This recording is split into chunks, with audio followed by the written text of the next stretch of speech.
Hello, and welcome to GBA Time, a chronological series for the Game Boy Advance. Our game up today, game number 107, is Breath of Fire. This is released in December of 2001. This was originally released on the Super Nintendo in 1993, support of that game. The Super Nintendo version is available on Switch Online. There will be a sequel to this game. The original sequel came out in '94 for Super Nintendo, so we'll get this in 2002.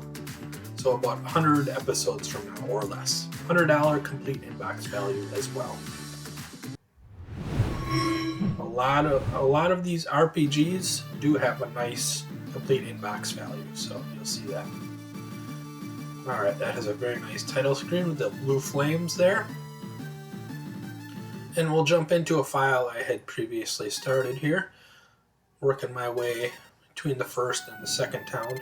I played a little bit of this on the Switch Online, probably 3 to 5 hours or so, and then it kind of fell off for me. But I enjoyed my time with the experience then, so I have a little bit of a base of comparison between that and this. So when I picked up, or when I saved last, I was at 1 hit point and poisoned, so I needed to pick up some antidotes because I had some herbs already. And the shop feature is not too bad. And then there's a weapon shop along with that.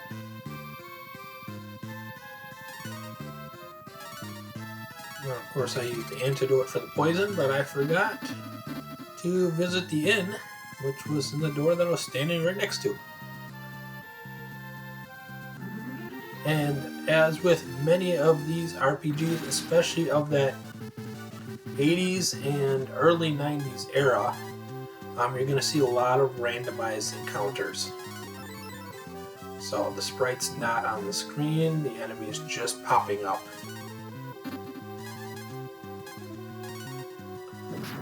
So one cool feature, I think it might be an upgrade, but I can't remember, is that auto battle feature.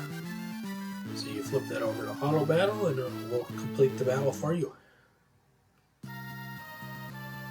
Alright, we'll go into the town, we'll talk to a couple of townsfolk here. And ultimately, I'm not sure if I walked into it or not. I did not this time, but there is a castle that I have to go into to go through in order to advance to the next area. But we got to do a little bit of grinding first. That's another feature of these old RPGs. A lot of grinding, a lot of leveling up. So we'll jump ahead here where I almost perished. But luckily I survived here. I was able to use an item here. And one cool feature of Breath of Fire is that day-night cycle. So as you're walking through the fields, you'll see it get brighter and darker, and the enemies will get a little bit more difficult and frequent as it gets darker.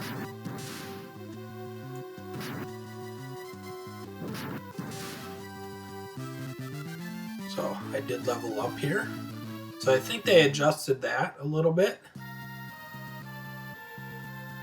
So that was good to see. That fewer enemies needed to level up.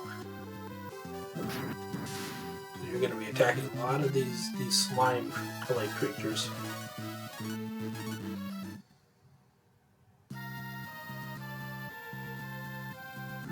So I got to the next town, the next castle here, and I was not allowed in. So that's going to send me back to where I came from, and a lot more randomized encounters.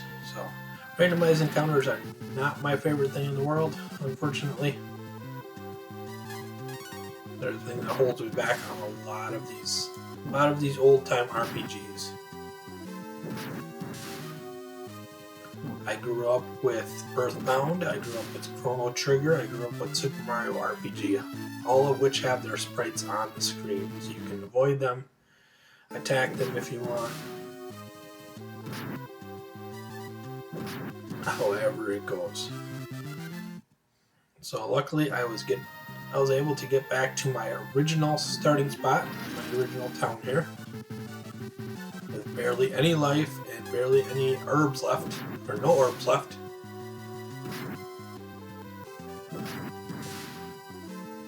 To refill my life. Now I'm sure there's a lot more experts out on this game than what I have, people with more experience than what I have. So let me know in the comments what you thought of my experience. And I know this is a pretty big game. So me just getting about 30 minutes into it won't measure up. So this is a good port of a Super Nintendo classic. Nice quality of life improvements. There was a quick save out in the field, so that's good. And of course there's a good story. Unclear objectives sometimes. Feels like an old-fashioned RPG with those randomized encounters. And a little bit underwhelming graphics. We played through Golden Sun, and those were great graphics. But I did give this a B+, and I did rank this 26 out of 107, so I definitely recommend this game if you like those RPGs that play like this. As always, the full list is in the video description. And our next episode is E.T. the Extraterrestrial. Hopefully it plays better than the Atari 2600 version. Thank you all for watching. I hope you all have a wonderful day. Please like and subscribe.